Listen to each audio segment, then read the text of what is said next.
The word hubris. Friends, greetings. Food for thought. The word hubris. I'm sure you've heard of the word hubris. It's quite common in the English vocabulary and language.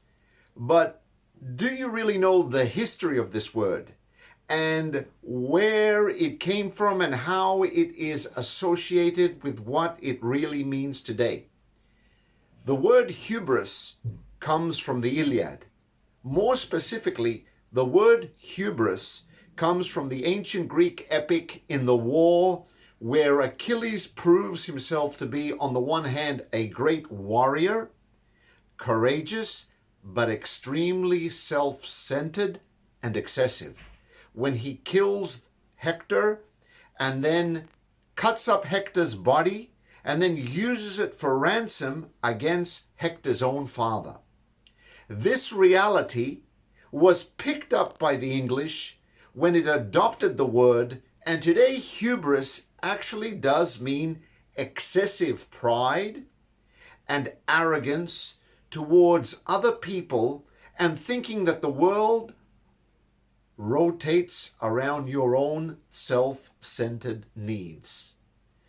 So when people say that ancient Greek epics like the Odyssey and the Iliad are no longer in use and useful, I would disagree.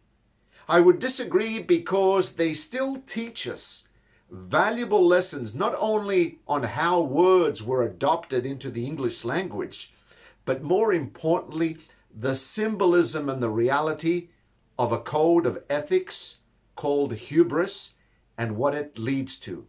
It leads to the fall of someone.